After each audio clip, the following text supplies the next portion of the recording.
Welcome to Media Melanie Talks TV. I'm Melanie, and today I'm back to talk about School Spirits on Paramount Plus, Season 2, Episode 6, Ghost Pointe Blank. The episode description reads, Maddie and the ghosts find a link between their scars. Meanwhile, tensions rise between Simon and his team at a remote cabin.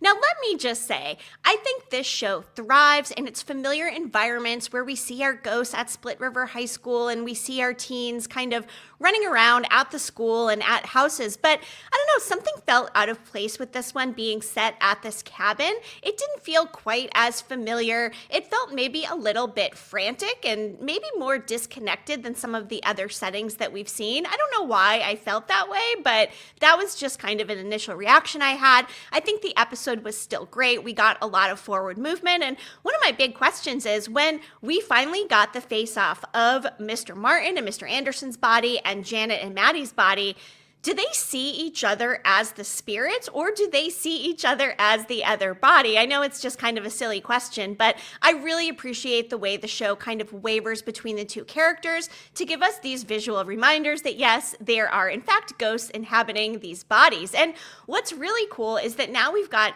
two actors essentially playing two different characters. I love to see the difference in how Peyton List approaches when she's playing Maddie versus how she's playing Janet. I think she's done a really phenomenal job. And speaking of ghosts, gosh, Mr. Anderson, talk about embracing the afterlife. The guy with his golf balls at the reunion trying to hit the punch bowl. I don't know if I've seen a ghost that has adjusted so quickly. Granted, we've really only seen Maddie actually make that adjustment, but things weren't great for Mr. Anderson in the world of the living, and he does seem to be making himself right at home in the Split River afterlife. Before we get more into this episode, I'm going to cover what's going on with our afterlife crew, what's going on with our living teens, and of course that big scene at the end. Be sure that you hit that like button and subscribe to my channel. I love to talk about TV shows like this, so if you like School Spirits, you might enjoy some of my other coverage as well. And remember, I will also be dropping a theory video either later today or tomorrow, plus an episode preview for episode 7, so be sure that you stick with me. Without further ado, let us talk about School Spirits episode 6. A big theme that we've kind of seen grow and develop with each episode this season has been this sort of afterlife self-awareness, growth, accountability. We started to see that with some of these characters, throughout the season, but Wally in particular in this episode, and really Wally and Charlie in the scene that they have together, I think that was really well done. Wally has just been on such a redemption arc, and learning that he was a bully, oh my gosh, that is just crushing. But I've got to say, like Charlie said, he was a better person in the afterlife than he was living. But you know what?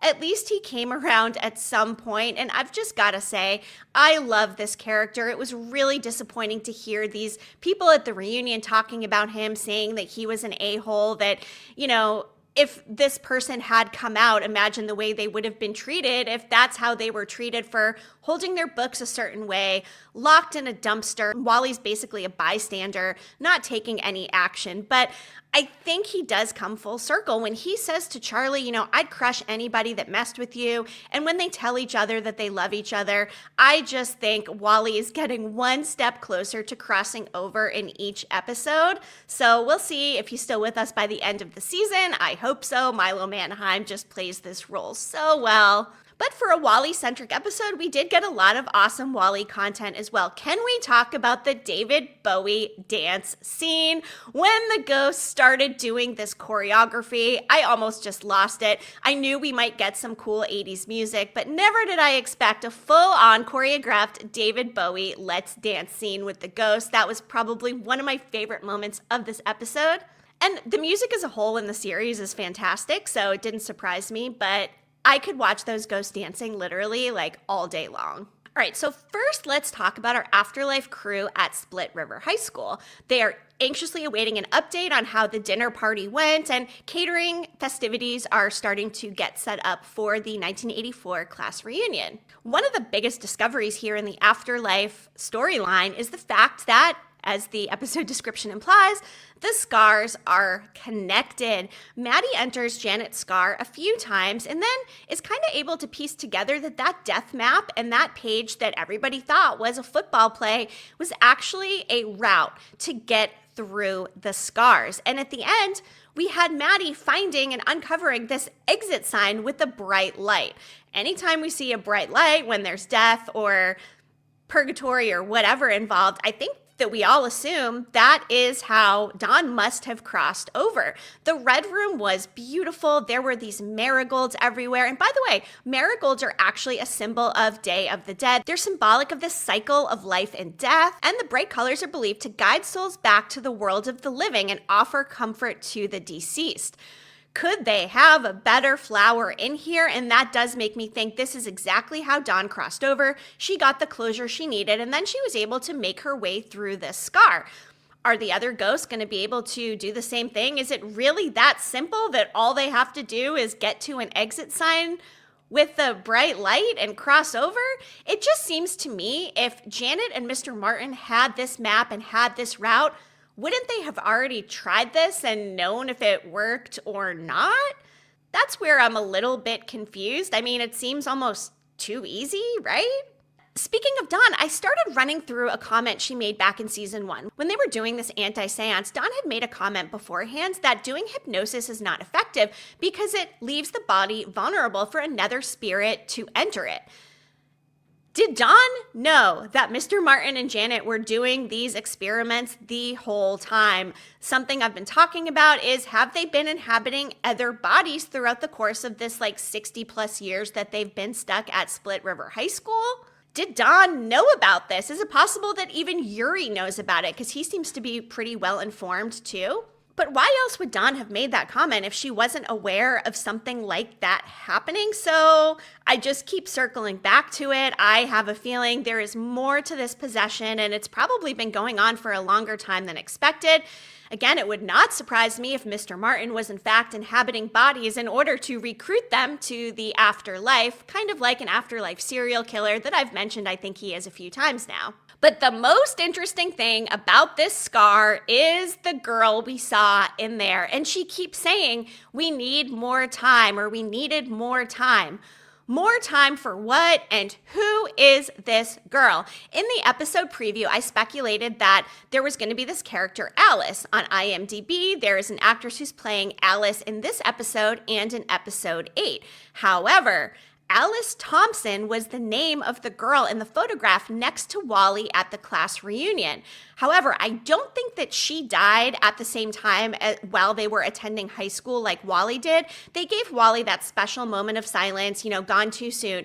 It made me think this Alice person probably died afterwards and is maybe just another person they're kind of honoring, but why did they not give her a moment of silence as well? And I guess I was wrong about Alice, unless for some reason this Alice in the photo could be connected to the ghost Maddie saw in the scar. And why are we seeing two different versions of this ghost in the scar? I questioned whether or not it was Janet when we first saw the one with the half-burned ghost face. I don't think that was Janet. And if it is this other girl, we did see her once in the scar with her normal face. Everything's fine. And then when Maddie returned to the scar, you could see in the background it was the girl with the burned face again. So is this the same girl? She's appearing once normal to speak with Maddie, and then she's appearing with the burned face at other times, or is it two separate people? And why did they need more time? Is it possible that this girl could be another student or a body that Janet had possessed in the past? Or could my theory be right and this is in fact Mr. Martin's fiance and she just needed more time with Mr. Martin in their life and she was robbed of her time with Mr. Martin? Or was Mr. Martin just making up that fiance in the first place to divert Janet's dad from the fact that he was interested in her daughter? Still trying to put these pieces together. I would love if you would drop a comment and let me know, what are your thoughts on these weird ghosts in the scars? What's the deal with the burned face girl? Who is this other girl? What is going on with this new character who we've never seen before? Could Mr. Martin and Janet have had another ghost in the school this whole time that is being locked up somewhere, and maybe Janet inhabited her body in the afterlife. I don't know. I feel like I'm starting to digress and sound like a crazy person, but hopefully we get more answers, and we do know this person is going to appear in episode 8. But what confuses me is the IMDb naming, right? So on IMDb, the actress who we saw in The Scar was named Alice. Is this just because IMDb can be a user-generated site and somebody entered in this name and it's not right? Or is there, in fact, a connection between the Alice Thompson we saw in the reunion photo next to Wally's? Or is it somebody related to Janet and Mr. Martin's timeline? A lot of questions with that, but we will move on now. Something that was really hard for our girl Ghost Maddie to see was the fact that her mom Sandra showed up, and poor Sandra, by the way, love her nostalgic jacket. It's giving like vintage 1980s, and I'm so here for that. But it's so sad to see her go from getting her daughter back to now none of the friends are answering their phone. She has no idea where Maddie is. She goes back to the high school thinking she'll get some answers about this Eugene guy who, by the way, the principal's like, I have no idea, who you're talking about.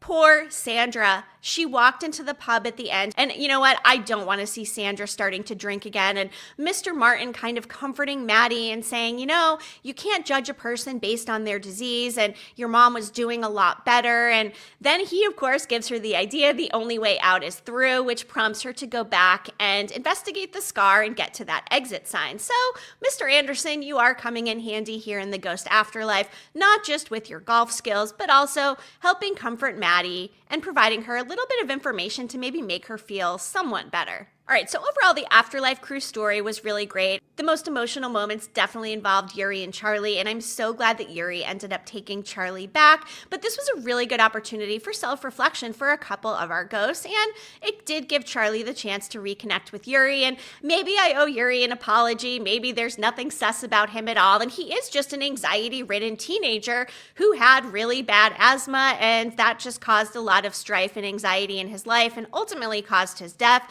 I'm still not ruling out the fact that he potentially could have self-deleted, just given all of this anxiety and the fact that he felt very comfortable staying where he was for so long. So I don't know, we could still potentially learn more about Yuri, but for now, I do think that he was just kind of stuck in his own loop, and hey, now Charlie snapped him out of it a little bit, so we'll see where it goes. Moving to the living crew, we've got Janet/Maddie being held captive at this cabin. Of course, it is the cabin that Sandra bought with Maddie's college money. And something interesting regarding it being a cabin that has a lake, I do wonder if Maddie's dad will somehow tie back into this. Will there be some happy ending where like Maddie's spirit and her dad's spirit gets to live happily ever after at this cabin? And who knows, maybe Sandra somehow ends up with them there? Or is this whole cabin just a device because they needed a place in order to bring Janet? And again, it does feel a little bit unfamiliar. Don't know that there's as much comfort within this setting, but also that makes sense because they're supposed to be out of their comfort zones. They're going through a situation where they literally kidnap their friend who's being possessed by another body. We have Diego, Nicole's brother, show up, and he's like, what is going on here? You guys are such weird partiers. Like, where's the beer? Is this a group cleanse? But Janet's trying really hard to get herself out of the situation, kind of playing on Xavier, saying, I know you're a good person. These ropes are so tight. You wouldn't want to give Maddie back a bruised body. And then something about the way Xavier kind of moved her hair out of her face. I imagine he's having a pretty hard time being in the same room with someone who was his girlfriend who disappeared, who's now being possessed and inhabited by a ghost. And we know Xavier believes in ghosts and can see them at the hospital as well. Speaking of Xavier and Nicole, our girl, she just cannot keep information to herself, and I love that about her. I love that she called Xavier out. She was waterboarding him with that song, calling him out on liking Dirty Dancing. And you know what? I typically just haven't loved Xavier, but after that dinner party and the Salt Tower and something about just the way that he is this season, Xavier is growing on me more than I ever expected. I just looked at him as kind of a guilty sus cheating boyfriend in season 1, but I've really appreciated his character arc here in season 2, and I'm interested to see how it ends up turning out, because now he's got Nicole. He had the thing with Claire, even though that seems to be pretty well over. And then obviously he must still have some kind of feelings for Maddie, the way that he is moving her hair out of the way, even though he knows it's Janet. So will be interesting to see how that plays out, and also what he's going to do with the information regarding Maddie's dad in that picture that he saw. Simon's doing his best to convince Janet that, yes, Dawn did indeed cross over. He is able to come back with some proof regarding the marigolds, which is great. But the fact that Simon ends up leaving Janet standing on that dock just to give her a few moments to reflect, I'm sorry, but why would you ever leave her alone, Simon? Like, what were you thinking? The way he said it, he really believed himself too. And I thought we were going to get that oar scene we saw in the preview with Janet swinging the oar. And I thought it was going to be at Simon, but now it seems like it will probably be at Mr. Martin / Mr. Anderson, who coincidentally shows up at just the right time, which confused me as well, because weren't Xavier and Nicole and Simon standing at the front of the cabin? Wouldn't they have seen him pull up? Or I guess he could have got dropped off from the other guy, because of course Claire did slash his tires. Coincidental timing, lucky timing. We will see how it turns out. Hopefully she's going to scream and alert the friends to come, and they're going to get in some kind of altercation or skirmish. But like, seriously, Simon, of all the choices that you've made, this might be one of the worst ones ever. And like, really, do we actually think that Janet was just going to stand there and do some last minute breathing and then go back to the school and everything's going to be fine? I didn't buy that for one split second, not even for a minute. I just can't imagine Janet actually wanting to go back to the school after this. Why would she? She's got a whole body that she can go live her life in right now. But like they've been alluding to, Janet also seemed like she was a good person at heart, potentially, or she was very evil conducting these science experiments with Mr. Martin and did have nefarious intentions. But either way, Simon never should have left her alone, and I still don't believe that Janet was ever going to return to that high school. And now I want to know, what's the next move? Is she going to leave with Mr. Anderson / Martin? Is she going to fight him? Is she going to swing that oar at him like we saw in the trailer preview? It sure seems like it. But if she does and she injures him, what happens to poor Mr. Anderson? Now we've got two bodies being inhabited and two spirits to worry about who are going to need some sort of closure. Although it also does seem like Mr. Anderson isn't having that bad of a time at Split River High School. So who knows? Maybe he's the one who's going to make a decision to stay there? TBD. And one more thing, I do feel like there's a little bit of mirroring between Xavier's storyline and Wally's storyline, right? They are both kind of on this arc to redeem themselves, to look inside, to become more self-aware about who they are. And part of that device for Xavier has been this ghost message board he's been communicating with to Nicole. He's even kind of saying, like, I want to be more like this person that you're chatting with. And it's also like Wally. He wants to be more like Afterlife Wally. And I think for him, coming to terms and accepting that he was a bully was a pretty hard pill to swallow. Similar to how, Xavier is probably reflecting pretty deeply on the way that he treated Maddie and how all of that has ended up and everything he went through in his coma and seeing the ghost. So it is interesting because both Xavier and Wally are, of course, a love interest of Maddie's at one time. So who is she going to end up with? Will it be neither of them? Will it be Wally? And it will just be such a tragedy that Maddie will never get her body back. This is really the time of the season when we should start asking ourselves, like, what's the end game here in season 2? Without season 3 news, are they going to end this in a way where it would work if it doesn't get continued, but it would also give us maybe just enough closure where if it doesn't get renewed, that we'll be satisfied with how it ends? I do hope we get a third season. Viewership has been very strong. I saw something about 104% uptick in viewership from the release, which is a huge percentage. I tell everybody about this show. It seems like it flies very much under the radar. So it's been a lot of fun just coming on here and talking about it. And I am going to have a theory video this week as well. It will either come out later today or on Friday. So be sure you stay tuned for that. And like I said, I really want to know, what is everybody thinking after this episode? Where do we think we're going in the final 2 of the season? Do we think we're going to have our girl Maddie get her body back? Will Janet return to the school? What's going to happen between Janet and Mr. Martin now that their ghosts inhabiting these other bodies are actually meeting face to face? Are some of our Afterlife crew going to move on now that we have more information about the scars being connected and a possible literal exit route? Again, if it was that easy and all they had to do was kind of keep working their way through the scars, Janet and Mr. Martin have been there for over 6 decades. And I think if it was that easy, they would have already done it. So there's got to be more to it somewhere. And really, too, one of the biggest questions, like, who is the girl in the scar? What did she need more time for? Why do we have Alice listed as the actress who's playing the girl in the scar, but we see Alice Thompson in the picture at Wally's reunion? Something isn't quite adding up, or it could just be an IMDb error. But either way, drop some comments, let me know where your head's at, and I will also be doing an episode preview for episode 7. That'll come out on Monday, so don't miss that either. And really, I appreciate all of you School Spirits fans being here and tuning in. This is such a fun show to talk about, and I really hope we get a season 3 so we can talk about it even more. I'd imagine if we are getting a season 3, we can expect a pretty big twist and cliffhanger here at the end of season 2. So, only 2 more to go. Like I said, please go ahead, like this video, and hit that subscribe button. I am also covering some other dark TV shows, including Severance on Apple TV+, Paradise on Hulu, and The White Lotus on HBO Max. So check those out as well. Really appreciate you being here and tuning in. I'll be back again soon. Media Melanie, clicking off.